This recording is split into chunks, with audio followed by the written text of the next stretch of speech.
இது government exam model question channel. இது வந்துட்டு exclusively for UPSC, TNPSC, SSC prepare பண்ணுற கேண்டிடேட்ஸ்க்காக. இந்த சேனல் பார்த்திங்கன்னா உங்களுக்கு தமிழ் ப்ளஸ் இங்கிலீஷ் ரெண்டுலேயுமே உங்களுக்கு வீடியோஸ் வரும். டிஎன்பிஎஸ்சி, என்சிஆர்டி புக்ஸ் எல்லாம் நாங்கள் பேஸ் பண்ணி கொஷின்ஸ் ப்ரிப்பேர் பண்ணுறோம். நீங்கள் வந்துட்டு ஒரு வீடியோவை தமிழில் பார்த்துக்கலாம், நீங்கள் கிளாரிஃபை பண்ணுறதுக்கு இங்கிலீஷ்லேயும் பார்த்துக்கலாம். அதே வீடியோ அதே கொஷின்ஸை தமிழ்லேயும் இருக்கும், இங்கிலீஷ்லேயும் இருக்கும். சப்ஸ்கிரைப் பண்ணுங்கள், லைக் பண்ணுங்கள், பிடிச்சிருந்தால் கன்ஃபார்மாக ஷேர் பண்ணுங்கள். ஸோ வாங்க இன்றைக்கான வீடியோக்குள்ளே நம்ம போகலாம்.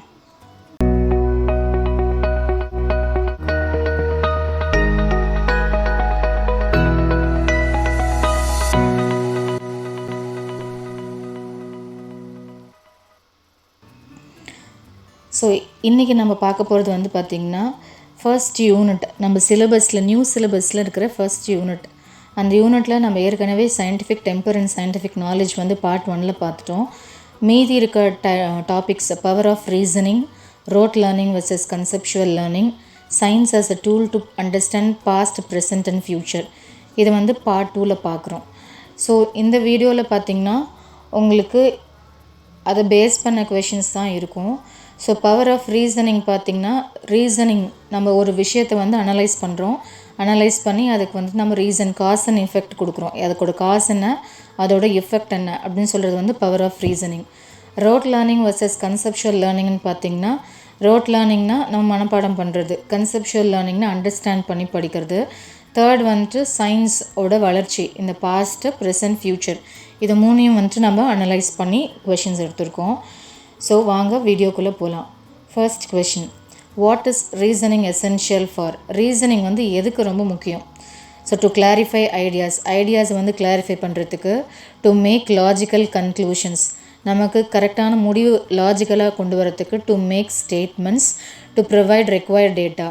ஸோ இதுக்கான ஆன்சர் பார்த்திங்கன்னா டு மேக் லாஜிக்கல் கன்க்ளூஷன்ஸ். எந்த ஒரு கன்க்ளூஷனுக்கும் நமக்கு ப்ராப்பரான ரீசன் வேணும், அப்போ தான் வந்துட்டு அது ப்ராப்பரான சொல்யூஷனாக இருக்கும். ஸோ இதுக்கான ஆன்சர் பார்த்திங்கன்னா to make logical conclusions. So அதுக்காக தான் ரீசனிங் ரொம்ப essential. What are the types of reasoning? அப்போ ரீசனிங்கில் என்னென்ன டைப் இருக்குது அப்படின்னு கேட்குறாங்க. ஸோ ஃபர்ஸ்ட் வந்துட்டு டிடக்டிவ் ரீசனிங், பி வந்து இண்டக்டிவ் ரீசனிங், சி வந்து அப்டக்டிவ் ரீசனிங், டி வந்து all the above are correct. So இதோட ஆன்சர் பார்த்திங்கன்னா all the above are correct தான். இது வந்து 3 டைப்ஸ் இருக்குது ரீசனிங், டிடக்டிவ், இண்டக்டிவ், அப்டக்டிவ்னு சொல்லிட்டு 3 இருக்குது. ஸோ இதுக்கான எக்ஸ்ப்ளனேஷன் நெக்ஸ்ட் கொஷனில் பார்க்கலாம். ஸோ மேட்ச் த ஃபாலோயிங்கில் பார்த்திங்கன்னா என்ன ரீசனிங், அதுக்கான டெஃபினிஷன் என்ன? So A, logical sequence of reasoning from cause to effect, ஒரு காரணம் அதுலேருந்து அதோட விளைவுகள், அப்படி காரணத்துலேருந்து விளைவுகள் வந்துருச்சுன்னா அது வந்துட்டு என்ன ரீசனிங். அதுக்கு நேராக இருக்கிற ஆன்சர் பார்த்திங்கன்னா abductive. Using general information to draw conclusions, நமக்கு அந்த பர்டிகுலர் விஷயத்தை பற்றி அதுக்கான முன்னாடி என்ன நடந்துச்சுன்னு தெரியாது, பட் நம்ம கிடைச்ச இன்ஃபர்மேஷன்ஸ் வச்சு ஒரு கன்க்ளூஷனுக்கு வருது, அதுக்கு நேராக இருக்கிற ஆப்ஷன் டிடக்டிவ் ரீசனிங். சி வந்து following the end result after a problem, நமக்கு என்ன நடந்துச்சுனே தெரியாது, எமோஷ்னலில் நம்ம ஒரு கன்க்ளூஷன் பண்ணுறோம் இல்லையா, அது லாஸ்ட் ஆப்ஷன் என்ன, இண்டக்டிவ் ரீசனிங். ஸோ இதுக்கான ஆன்சர் பார்த்திங்கன்னா 2, 3, 1. அப்போ லாஜிக்கல் ரீசனிங், காஸ்லேருந்து எஃபெக்ட், ப்ராப்பராக ஒரு ப்ராப்ளம் இருக்குது, அதோட காஸ் கண்டுபிடிக்கிறோம், அதோட எஃபெக்ட் அப்படி வந்துச்சுன்னா அது வந்து டிடக்டிவ் ரீசனிங்னு சொல்கிறாங்க.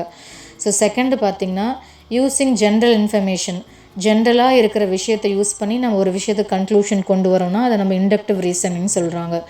ஸோ லாஸ்ட்டில் வந்து ஜென்ரலாக எமோஷன்ஸ் வச்சு நம்ம எடுக்கிறது, ஏதோ ஒரு ப்ராப்ளம் முடிஞ்சிருச்சு, கடைசியில் அதோட எண்ட் ரிசல்ட் வச்சு அந்த ப்ராப்ளமை ஃபினிஷ் பண்ணுறோம் அப்படின்னா அது வந்து அப்டக்டிவ் ரீசனிங்.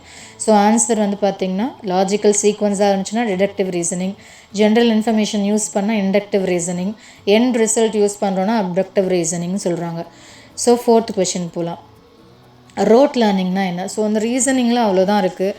ஸோ ரீசனிங்கில் வேறு ஒன்றுமே கிடையாது, இருக்கிற லாஜிக்கல் சீக்வன்ஸை வச்சு நம்ம ஒரு கன்க்ளூஷனுக்கு வரது தான் நம்ம என்னென்னு சொல்கிறோன்னா ரீசனிங்னு சொல்கிறோம். ஸோ ரீசனிங், இது தமிழில் ரீசனிங்கிற வார்த்தைக்கு வந்து பகுத்தறிவுன்னு ஒரு மீனிங் இருக்குது, ரேஷ்னாலிட்டி அப்படிங்கிற வேர்டுக்கும் பகுத்தறிவுங்கிற மீனிங் இருக்குது.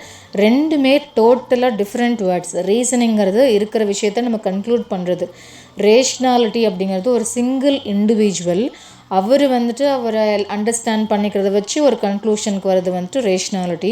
ஸோ ரேஷ்னாலிட்டினா பெரியாருக்கு போயிடக்கூடாது, ரீசனிங் என்டையர்லி டிஃப்ரெண்ட்டு. ரேஷ்னாலிட்டி ரீசனிங்கை பேஸ் பண்ணி தான் இருக்கும், but reasoning is not based on rationality, அதனால நல்லா புரிஞ்சுக்கோங்க. ஸோ ஃபோர்த் கொஷின், ரோட் லேர்னிங்னா என்ன? ரோட் லேர்னிங் மீன்ஸ் ரோட் லேர்னிங்னா என்னென்னா மனப்பாடம் பண்ணுறது. ஸோ ஏ ஆப்ஷன் பார்த்தீங்கன்னா மெமரைசேஷன் வித் ரெப்பிட்டேஷன், திரும்ப திரும்ப மெமரைஸ் பண்ணுறது. லேர்னிங் வித்தவுட் அண்டர்ஸ்டாண்டிங், எதுவுமே புரிஞ்சிக்காமல் அப்படியே படிக்கிறது. Learning with understanding second option, நம்ம புரிஞ்சுக்கிட்டு படிக்கிறது. சி வந்து பார்ஷியல் மெமரைசேஷன், அதான் அங்கேயும் இங்கேயுமா மெமரைஸ் பண்ணுறது. டி வந்து நல்ல கிளியர் எக்ஸ்ப்ளனேஷனோட படிக்கிறது. ஸோ இதுக்கு ஆன்சர் பார்த்தீங்கன்னா மெமரைசேஷன் வித் ரெப்பிட்டேஷன். இந்த ரோட் லேர்னிங் வந்து உங்களுக்கு எங்கே ஹெல்ப்ஃபுல்லாக இருக்கும்னு பார்த்தீங்கன்னா மேத்தமெட்டிக்கல் கால்குலேஷன்ஸ் லைக் டேபிள்ஸ் நம்ம போடுறது, மல்டிப்ளிகேஷன்ஸ் நம்ம போடுறோம் இல்லையா, அப்போ டேபிள்ஸ் நம்ம மனப்பாடமாக வச்சுருந்தா தான் போட முடியும். அதுக்கப்புறம் ஃபார்முலாஸ் மனப்பாடம் பண்ணுறது. நம்ம சயின்ஸில் கூட பார்த்திங்கன்னா நிறையா டெரிவேஷன் பண்ணி நம்ம ஒரு ஃபார்முலா இப்போ E=mc² இருக்கா, ஸோ அதை வந்து நம்ம எப்பயுமே மனப்பாடம் தான் பண்ணி வச்சுருப்போம். ஈனா என்ன, எம்னா என்ன, சீனா என்னன்னு பின்னாடி தான் நம்ம அதை சப்ஸ்டியூட் பண்ணுவோம். ஸோ அந்த மாதிரி ஜென்ரல் ஃபார்முலாஸ்க்கெல்லாம் இந்த ரோட் லேர்னிங் வந்து யூஸ் ஆகும். பட் எல்லாமே வந்து மனப்பாடம் பண்ண முடியாது. ஸோ அதான் rote learning. Conceptual learning stands for, conceptual லேர்னிங்னா புரிஞ்சுட்டு படிக்கிறது. ஸோ அண்டர்ஸ்டாண்டிங் த பேசிக் கான்செப்ட்ஸை அண்டர்ஸ்டாண்ட் பண்ணிட்டு படிக்கிறது. மெமரைசிங் த கான்செப்ட்ஸ், ஸோ கான்செப்ட்ஸை மெமரைஸ் பண்ணுறது, திரும்ப திரும்ப படிக்கிறது, ரெப்பிட்டேட்டிவ் லேர்னிங். டி வந்து கிராமிங்னா மனப்பாடம் பண்ணுறது, மக்கப்னு சொல்கிறோம். அதோட ஆப்ட் இங்கிலீஷ் வேர்டு வந்து கிராமிங். ஸோ இந்த நாலுமே வந்துட்டு என்னன்னு பார்த்தீங்கன்னா கன்செப்ஷுவல் லேர்னிங்கா அப்படின்னு கேட்குறாங்க. ஸோ இதுக்கான நமக்கு தெரியும் ரோட் லேர்னிங்னா மெமரைசிங், ஸோ கன்செப்ஷுவல் லேர்னிங்னா understanding the concepts. Sixth question, read the following statements and choose the right answer. Rote learning can be used in. So rote learning வந்து நம்ம எங்கே யூஸ் பண்ணலாம்? A memorising music notes memorise பண்ணுறப்போ rote learning use பண்ணலாமா? B memorising maths tables and formulas for quick solving, ஒரு ப்ராப்ளமை solve பண்ணுறதுக்காக நம்ம மெமரைசிங் பண்ணலாம், டேபிள்ஸ்லாம் மனப்பாடம் பண்ணிக்கலாம். சி வந்து மெமரைசிங் லார்ஜர் மேத்தமெட்டிக்கல் கால்குலேஷன்ஸ் அதெல்லாம் ப்ராப்ளம்ஸ், ஒரு பெரிய மேத்தமெட்டிக்கல் ப்ராப்ளம் வந்து மெமரைஸ் பண்ணலாமா, அதுக்கு ரோட் லேர்னிங் யூஸ் பண்ணலாமா? ஸோ இதோட ஆன்சர் பார்த்திங்கன்னா B, A and B are correct.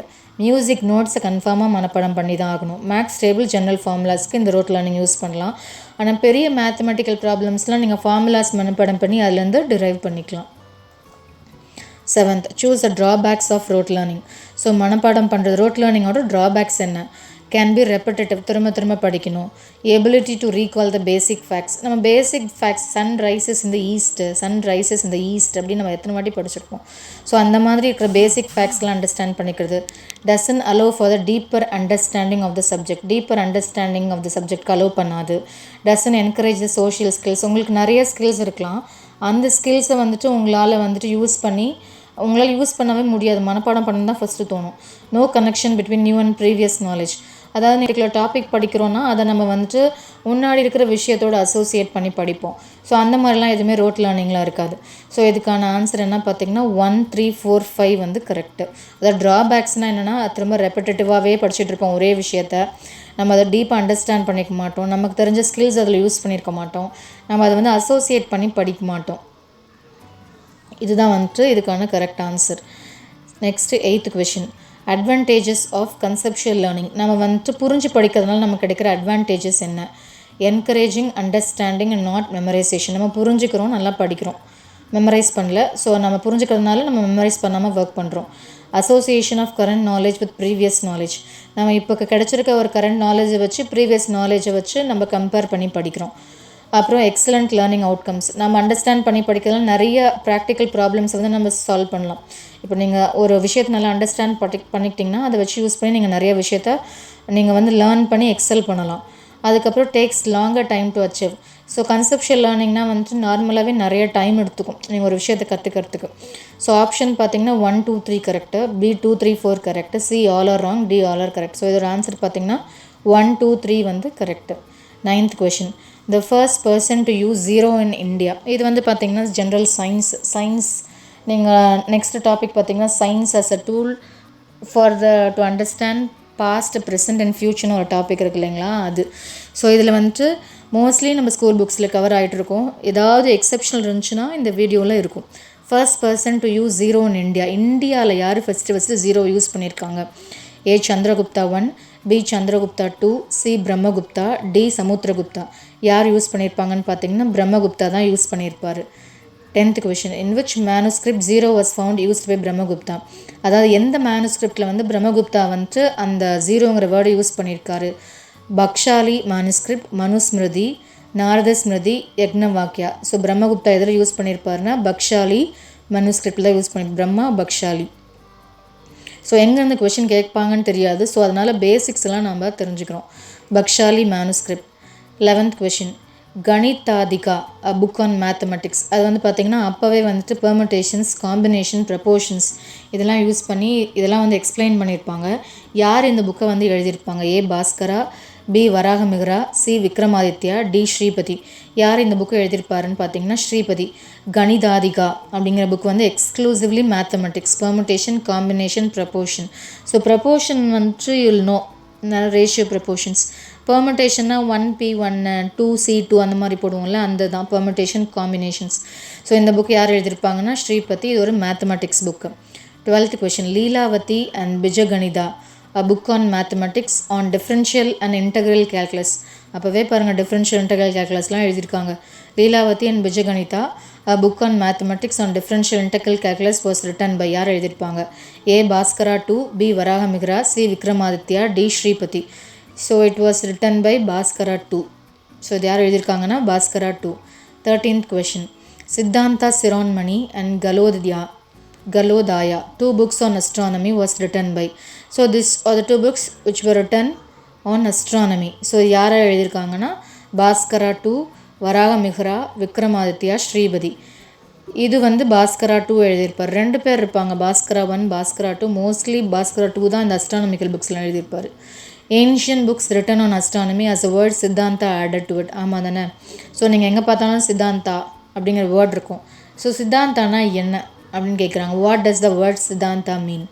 astronomical magic of astronomers proven at the end, countless stars. So answer is C, proven at the end.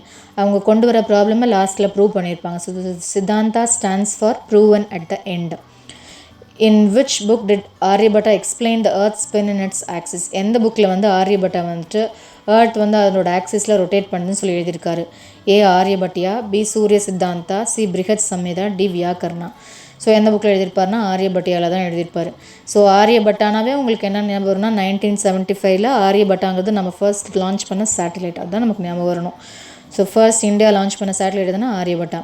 எங்கேருந்துனா ஃப்ரான்ஸோட launching பேட்லேருந்து launch பண்ணியிருப்பாங்கன்னு நினைக்கிறேன். ஃப்ரான்ஸோ ரஷ்யாவோ. 16th Atharvana Veda mentions about which medicine in it. Atharvana Veda வந்து எந்த medicine பற்றி mention பண்ணியிருக்கு? A Unani, B Ayurveda, C Siddha, D allopathy. So எந்த மெடிசன் பற்றி சொல்லியிருக்கோன்னா ஆயுர்வேதா பற்றி சொல்லியிருக்கோம். 17th question which author mentioned about surgical replacement of nose in his book Sushruta Samhita. So அப்போவே உங்களுக்கு சர்ஜிக்கல்னாவே உங்களுக்கு சுஷ்ருதா ஞாபகம் வந்துடணும். அப்போது அவர் மட்டும்தான் அதை பற்றி எழுதியிருப்பார். இவர் சர்ஜரி இங்கே வந்து பர்டிகுலராக நோஸ்ன்னு சொல்லி மென்ஷன் பண்ணியிருக்கோம். கேட்ராக்ட் சர்ஜிக்கல் கூட பண்ணியிருப்பார். அந்த கேண்டில் இருக்க கேட்ராக்ட் ரிமூவ் பண்ணி அதை பிளாஸ்டிக் மாதிரி ஏதோ போட்டு வச்சுருப்பார். ஸோ இவர் வந்துட்டு சுஷ்ருதா சம்ஹிதா. இது ஆன்சர் பார்த்திங்கன்னா தன்வந்திரி, சுஷ்ருதா, வராகமிகிரா, ஆரியபட்டா. ஸோ இதோட ஆன்சர் பார்த்திங்கன்னா சுஷ்ருதா தான், B. which is the oldest grammatical book in the world. வேர்ல்ட்லேயே வந்துட்டு ரொம்ப பழமையான grammatical book Iliad, Odyssey, Tolkappiyam, Agathiyam. So உங்களுக்கு தெரியும் இலியட், ஒடிசிலாம் அது வந்து ஒரு லிட்ரேச்சர் புக்ஸ். அது வந்து கிராமர் பற்றிலாம் ஒன்றும் இருக்காது. இது தொல்காப்பியம் தான் வந்து இருக்கிறதுலே வேர்ல்ட்ஸ்லேயே நமக்கு கிடைச்ச grammatical oldest grammatical book. Agathiyam வந்துட்டு அதுக்கப்புறம் தான் வந்திருக்கும்னு நினைக்கிறேன். Tolkappiyam. Who is astronomer and mathematician in 12th century? அது 12th century ரொம்ப ஃபேமஸாக இருந்த அஸ்ட்ரானமர் அண்ட் மேத்தமெட்டிஷியன் யார் அப்படின்னு கேட்குறாங்க. ஸோ அது யாருன்னு பார்த்தீங்கன்னா அலாவுதீன் கில்ஜி, அல்பெருனி, பாஸ்கராச்சாரியா, அமீர் குஷ்ரோ. அலாவுதீன் கில்ஜி இல்லை, அவர் வந்து ஒரு நல்ல ரூலர். அல்பெருனி ஒரு போயட்டு.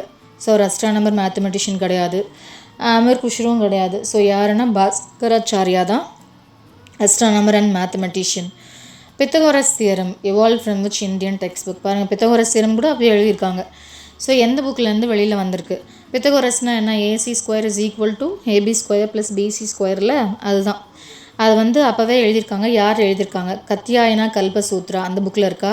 பிருஹத் சம்ஹிதா, ஆரியபட்டியா, சுஷ்ருதா சம்ஹிதா. ஸோ கத்தியாயனா கல்பசூத்ரா அப்படிங்கிற புக்கில் தான் இந்த பித்தகோரஸ் தியரம் வந்து சால்வ் பண்ணியிருக்காங்க. தேங்க்ஸ் ஃபார் வாட்சிங். Keep subscribing our channel. We'll go with very new videos. Thank you.